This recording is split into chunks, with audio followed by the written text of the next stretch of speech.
and a desire to build peace instead of divisiveness. So thank you for your encouragement. Okay. Wait, 1 more minute. Do you have your question? You can always send them to me later. I have a lot of my information about short-term rentals and transportation is available on my website, which is Kim Roney for Asheville. I want to grab one of those. Oh yeah, I these like are seed packets. Oh, cool. It's salad green seeds. Nice. That's great. Like an ideal public transportation city because of the mountains. There's so few arteries coming in and out that you can actually get, serve more people than many other places, where it's very hard to retrofit it. Right. It's really important that we're going to have to work with the county too. I've called our county commissioners that if we can make Asheville regional transit work instead of them trying to start from scratch and fumble the way that we have, to really benefit the people. That's and get very workers wise. Yeah. Right? Because we live in that part of Buncombe County that's also the city of Asheville, right? I mean, we're and the heart of the cooperate, city. right? We're the first impression to our guests. I want to make this work well. Thank you to everyone for showing up tonight. Thank you for being here. I really appreciate it. Thank you so much. Thank you. Thanks, Kim. Oh, yeah, for sure. Yeah, there you go. There's a lot more information on my website, which is on the back of the seat. I want to compliment your signs too. I live in Malvern Hills. Oh, great. And They're all over all over the place. Yeah, it's great. It's great. They're reusable. Yeah, I Hopefully love we'll that. see them again. That's great. That's right. Yeah. Well, they're still up, right? So that's good. Right. Congratulations. True. Thank you so much.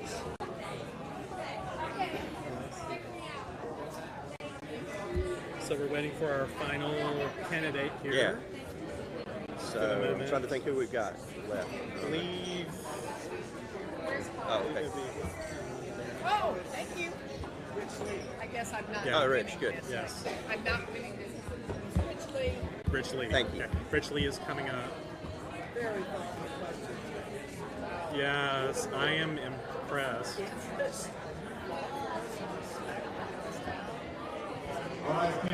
Asheville has always been a place where I think everybody's welcoming of everybody, and I think we can have different opinions but still love each other. I think that's an okay thing. We're missing it nationally. I'm Brian from the Education Association. How are you doing? Rich Lee, hey. Michael Green. Hey. Nice to see you, Rich. Good to see you. Rich Lee, hey. Nice to meet you. Glad you ran Hi. again because you nearly made it last time. I know. So, Well, yeah, be so prepared I to be hope you do it this surprised. I've time. got a couple of secrets in my pocket. Good. Good. Where in Hawk Creek do you live? I live on the corner of Trinity Chapel and New Hawk Creek, right inside the school, so okay. just down the hill from the school. Yeah, My daughter's All right. son-in-law just bought a house over in Happy Valley. it's a great place to live. Okay, so we have this question for you. Sure. Okay, what do you believe is downtown's greatest challenge, and how would you address it? So I think the greatest challenge that I see actually I manage a business downtown on the edges of downtown on Ashland, and the walking, sort of getting around infrastructure is really feeling a lot of strain in downtown as far as I'm concerned. There are sidewalks that are literally falling apart down here, and coming to it from the perspective of a transportation commission member, somebody that works a lot on different walking and biking and driving issues in the city. That's one of the big deficits I see. I think we have an opening right now because the Tourism Development Authority has essentially agreed to a multi-year, multi-million-dollar funding stream just for downtown, just for sidewalks and lighting and kind of infrastructure improvements that they say they could legally do under the state law that controls how they spend money. City hasn't put in the application yet. There's a couple good reasons and bad reasons for that, but I would want to make it one of my first priorities right out of the gates to get that funding applied for and starting to work here. So the city has a match requirement, or the TDA, I'm sorry, it has a match requirement for grants it gives. You're supposed to put up $1 for the dollar you get from them. That's not written into the law, so I would be asking them to waive it. We have a lot of capital projects going on now and a lot of money going different places. If they could, as a show of good faith, and I think they would, grant us that money for downtown sidewalks specifically, without us having to put up a big match, it would make it that much faster and easier for us to get access to it. It's also just a really difficult application, and our staff is stretched with river arts projects and bond projects going on throughout the city. So the sense I get is that's one of the other reasons why we haven't applied yet. Alrighty, questions from anyone else at the table here? There's a lot of discussion about short-term rentals, and people think that Airbnb or VRBO is a four-letter word, and yet the Airbnb has no property, but they are responsible for selling more rooms than Marriott. And things like Uber has no vehicles, but they get more people around than taxis. Facebook has no employees, but or no writers that are journalists, but they tend to be the largest information center in the world. So we have a different world that's connected online. I'd like to hear your thoughts on short-term rentals. Okay. Well, so my entree to city issues was as an organizer of my neighborhood when I lived over in West Asheville, and the arguments that I hear from neighborhoods that they're worried about whole streets turning over into this business model, whole neighborhoods hollowed out without real residents, that really does resonate with me, and I would extend that to downtown too. I think of downtown first and foremost as a neighborhood in its own right, with its own kind of native population in it, and I wouldn't want to see downtown any more than any other neighborhood turn completely over into a vacation community with no real residents. I do think that people in the city should be able to participate in this tourist economy in ways that make sense. And you're absolutely right. All the growth in room stays over the last year, from last year to this year, was not in hotels. It was in Airbnbs and vacation rentals, and it's a huge number. Hotels were basically flat over the last year, and this huge market is coming online that prefers to stay in a residence. So there's going to be this balance. If you look at the neighborhoods, they have there's a system of rules in place where if it's your own residence that you own and you're at home at the time, then you're allowed to do it. But if you don't live there, or if it's a detached unit, then you're not able to. I think that needs to be tweaked to strike a better balance. But what I'm looking for is something that compromises between our rights to do what we want with our property and participate in the tourism economy and answer the needs of these customers, and then the concerns about noise and neighborhood nuisances and residences being taken out of the market. Downtown, I'll say this, and this may not be the venue for it, I'm really concerned about these STR condo projects going in. Here in the River Arts District, where there's no regulation on it at all, but over here on South Lex, they're going to take down the barbershop, is it the barbershop? And put up like a 5-story building. It's like 40 or 50 units of condos that are not intended for long-term residents at all. They're only intended to rent out short-term.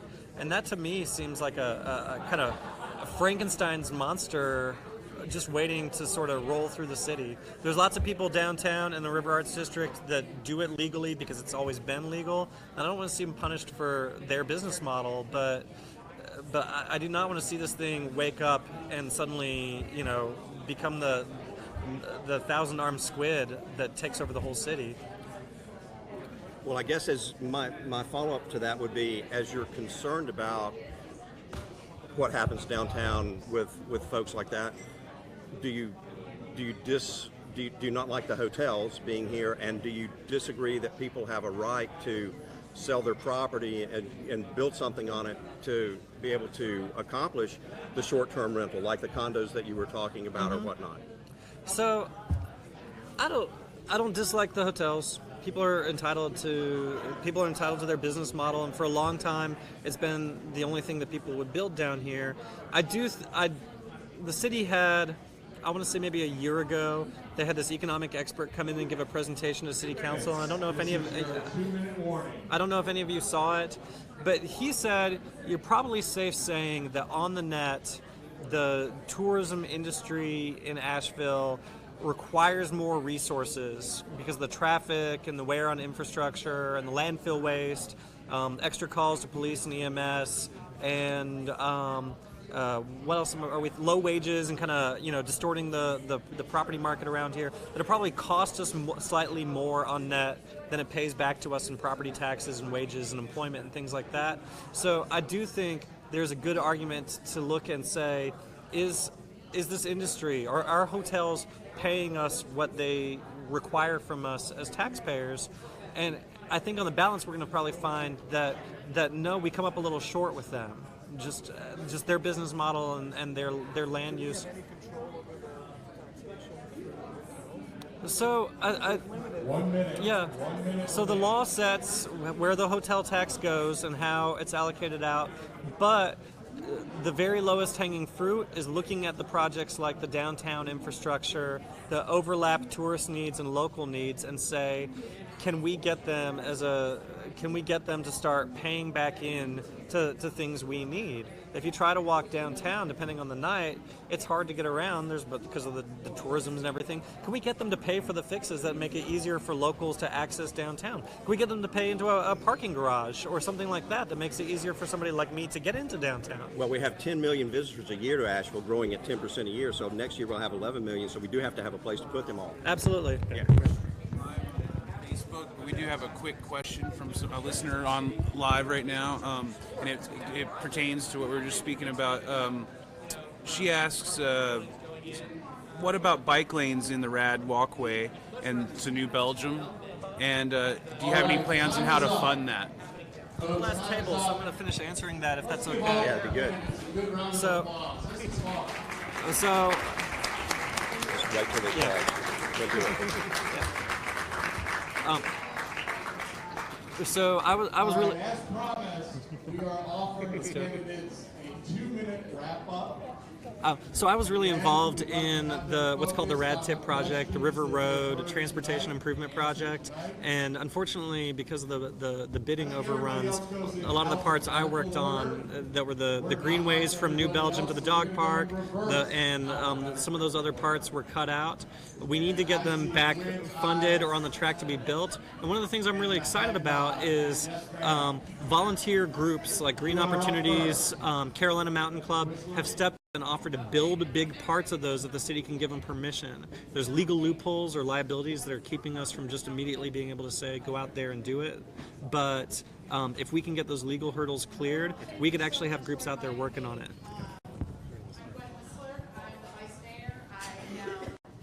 In the last, you can't hear me? Well then, I'm going to do this because I don't like it. How's that? Better? No? Okay, we're good. All right. So, thank you so much for inviting me. I really appreciate it. What I heard and what I believe is that downtown is the gem of our city. I think it's what brings tourists here, but it also brings our residents. I know when my husband and I decided to move to Asheville, one of the attractions was downtown. It's beautiful. We've got great architecture. But what I'm hearing is the same thing we're hearing all over the city, is the challenge is growth. And it's how do you balance that growth against limited resources, against people who don't want to see change. And so that is really what we're grappling with, not only in downtown, but across the city. And to be honest, since I've been on city council, it's been an issue that we continue to struggle with, and I've been working on it for 4 years. I hope to continue to work on this issue for the next 4 years. And what I hope that you will give me the chance to continue to work for you is these issues. I've challenged hotels, developers to invest wisely in the city, and if they want to come and use Asheville, we need something back from them. And I've been up on that. I've been part of city council that's overturned the rules and brought more oversight to council for these hotels and for big developers. I really do understand issues, and I have a track record of working with the communities and working with and listening to you. So I'm Gwen Whistler. I hope you vote for me. Thank you. Thank you, Gwen. Dee Williams is next. Thank you. I heard a lot of things that we sort of debated before that I'm glad to see everybody coming back around and sort of agreeing about, in that we do need to push the TDA for greater investment for infrastructure. I've always been able to ask for what I want and then negotiate and get not if all of it, but you do have to be willing to try, and you do have to come with a business proposition. I've also learned that there are countervailing interests as far as properties that are located in the downtown, equally compelling arguments pro and against that seem to have been worked out amicably and hopefully will continue to be. The other thing is that I know that we do not invest in maintenance and infrastructure for downtown. Talk about more parking, but there's also an issue here, a multimodal transportation system that we need to get on board with. We operate in too many silos. We talk about a transit system. We don't talk about land use planning, and we don't talk about the utilization of a trolley system that will take more cars off the street downtown.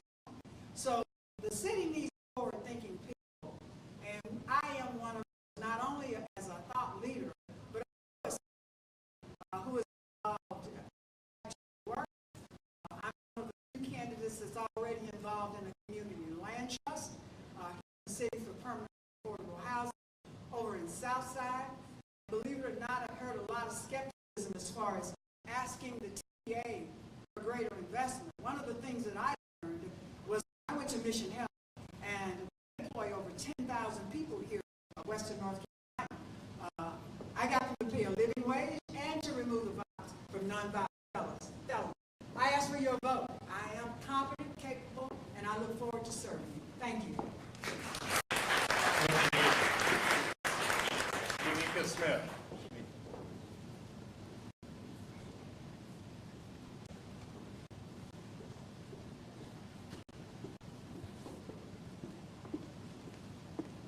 Thank you all for having me, and thank you so much for this format. It felt so much easier with the format and really laid back, and you had the ability to connect with people. I would like to say that I'm so very proud to be here before you all today, the beautiful Asheville community, and I would like to reference Martin Luther King right now. In his fourth and final book before his assassination, he asked a very important question. And the question he titled this book, and the title of the book was, "Where do we go from here? Chaos or community?" And I think we need to lean more towards community. Not only is the downtown area our central business district, but it's a community for a lot of people who are in this room. And it should be and that means that we grapple with keeping our unique historic identity in the midst of growth and development. This means that we need to pay close attention to our infrastructure here in Asheville. A lot of people come from the county and from Asheville to work, and we have a growing workforce. Therefore, we have to make certain accommodations with our parking issue. Our infrastructure is an issue, and the growing amount of short-term rentals, that is also an issue in our community. We really want to look at Asheville as people and put our people first. Profits, we know that is a great benefit of the Asheville community because we are the economic leader in Western Carolina. We want to keep this a place where people want to live. So keep Asheville livable, a place where people want to reside and not only visit. Again, my name is Shanika Smith, and I'm so glad to be with you all. Please make sure that you vote like to see all others if you can vote on to be your council official.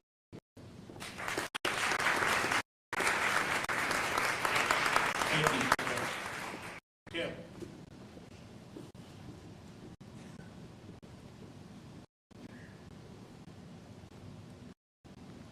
Thank you so much to the Asheville Downtown Association and the people in this room that help to keep our downtown thriving and working. Downtown is the heart of the city. It's the economic hub. It has health and human services that benefit the people of Western North Carolina, and that puts a lot of tax in on us. It's also our first impression to our visitors, and we can do it really well. Obviously, we do it really well because we have a lot of visitors. But what I heard tonight was that the rising cost of doing business, especially as an independent, locally owned business, is becoming challenging. And I'm really thankful for the difficult questions I heard tonight around policing and around short-term rentals and around bond spending. Downtown businesses have unique needs, but we have common values. As I've spoken with all of you tonight, I really think we can run a better, more efficient transit system. I think it's something we would be really proud to do, and other cities would follow suit. It is at the center of equity and affordability and environmental concerns. And I want to thank you for your time. Please consider me for your vote. My name is Kim Roney, and you can get more information on my website at kimroneyforasheville.com. Thanks. Thank you, Kim. Martin.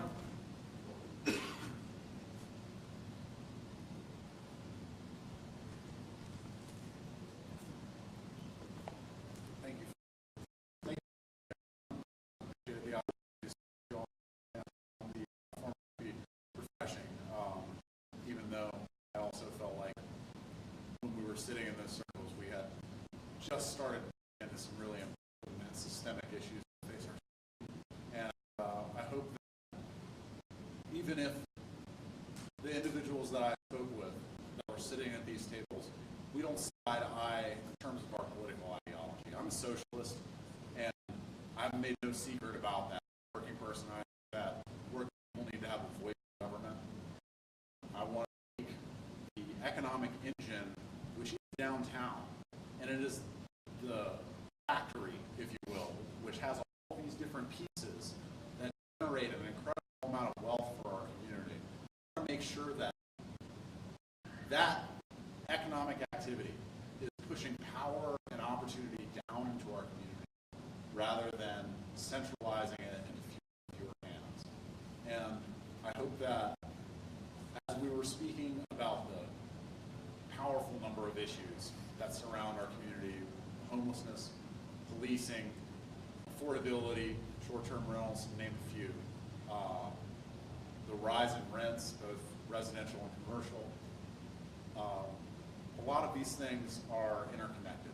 And I hope that in the time that I had to share with you, I dispelled the myth about me as someone who is A, unapproachable, and B, has no idea what's going on in our town, and C, someone who only knows how to fight rather than speak on a human level with you. And I'd like to thank you for the opportunity to do that tonight.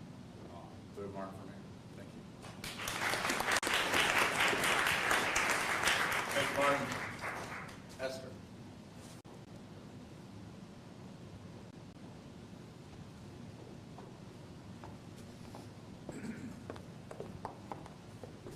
I want to thank all of you for coming out tonight and for having a good conversation at each table. This was a really nice format. We had to kind of run the gauntlet last night in Kenilworth. It was a 2-hour grilling, I feel like, with 30-second increments. So this was a much nicer format to get to know folks and have a little bit lengthier conversation.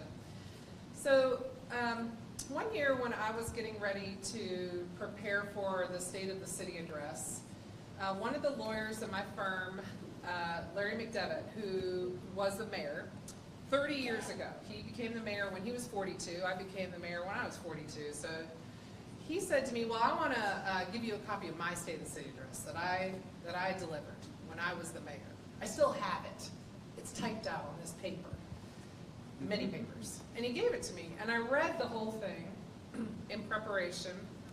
And I went back and found a picture of downtown from 30 years ago when he delivered the State of the City. And it was so fascinating what he talked about in that State of the City. It was all about trying to revitalize the downtown. There were boarded up windows downtown. There were whole buildings not being used. I see Miss Anderson nodding her head because her sister helped make downtown what it is today. And it was phenomenal to me what the discussion has been, because fast forward to today, and what is the discussion we're having in this city? It's too much. It's too much good stuff. We can't take it anymore. So, you know, I want you to know that I recognize the challenges we're facing in downtown. All of the infrastructure, the 11 million tourists that come here every day, the 50,000 workers that come into the city every day to work, the regional hub that we are for all of Western North Carolina. And the city is very much focused on keeping our downtown vibrant and alive, and also for the people that live here so that they can continue to enjoy it. Thank you for hosting us tonight. This was a wonderful forum. I kind of wish everybody else would do it this way, but they probably won't. But please, I ask for your vote to serve this city again for another 4 years. Thank you very much. Thank you, Mayor. Rich Lee.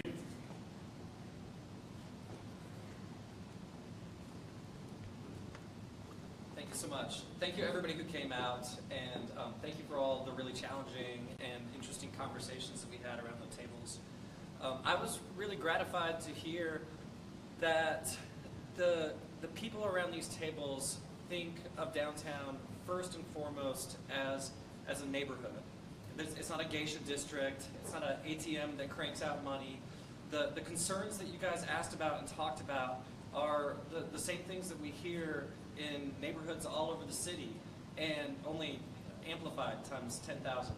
But they come in. It puts your concerns in my wheelhouse, because I started my involvement in city issues as somebody organizing neighborhoods around infrastructure and walkability and traffic, and at the time prostitutes. I don't know where they went from West Asheville, but that's what we talked about for a long time there. And so what I want you to know, coming from a perspective of a person who spent years representing my neighborhood, that I hear your questions. And even though I probably spent 3 times as much talking because of the nature of this event as I spent listening, I heard what the things that you asked about. I heard divides over short-term rentals. I heard a great interest in finding funding streams that could keep infrastructure moving ahead of our growth in downtown. I heard about police concerns, homeless concerns, and I want us to continue those conversations. If you'll vote for me on November 7th, be your partner in the conversation.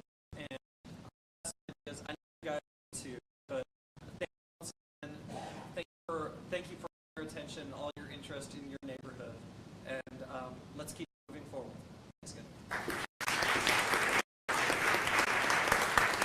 Thank you, Rich. BJ. Yes. Thank you all for the opportunity to be here. Thank you to the Downtown Association for putting this on. I work down in the Jackson building. I guess it's right over there. So this was the shortest distance I actually had to come to one of these forums, so I appreciate that as well. Esther made a very interesting point over here. I grew up here in Asheville. My dad was a plant manager of the Westinghouse plant, which is now Eaton down in South Asheville. And I've got really good memories of my mom taking my brother and I this little brown Chevette. You guys remember the Chevettes? They were like that big. And how hard it was to get up Biltmore Avenue. The only place we'd go downtown was to the Pack Library, because there really was nothing else for a couple of small kids to do. And that was right around the time when Belshare was starting, right around the time when Esther's colleague must have been mayor. It is incredible the transformation that has happened here in Asheville. I moved back down here about 3 years ago, and it's where I want to raise my kids. I want them to have similar memories that I did growing up here, because it really is a fantastic place to raise them. But we are having issues here in Asheville. They are very different than the issues that we had back in the 1980s. I do economic analysis for cities across the country. I work with cities that do very well and cities that do very poorly financially. The cities that do very well have a very strong downtown. They have a diversified downtown. They have a downtown where folks live, where folks work, and more folks play. And that's key, in my view, to making sure that Asheville and Asheville's downtown and the region, frankly, stays vibrant. One of the planks in my platform is making sure that we diversify our local organizations. That's a key thing that tonight. We can't get out of that. We need to have a diversified downtown as well. I was eager to learn a lot of the ideas that you all have tonight. I learned quite a bit, and I'm happy to take those back. So I ask for your vote in this election. My name is BJ Kapoor. If you'd like to volunteer, my campaign manager is Pat Deck. She'd be happy to take you on there. And I've got buttons, too, that I'm getting rid of, so please take one of these as well. Thank you all. Take care. Thank you, BJ. This concludes our candidate forum. Thank you all very much for coming out tonight and listening to these candidates. And please remember, early voting. Thank you.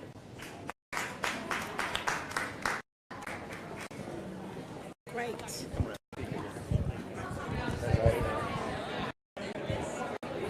So it seems like we have similar sort of Mark Green. Tell me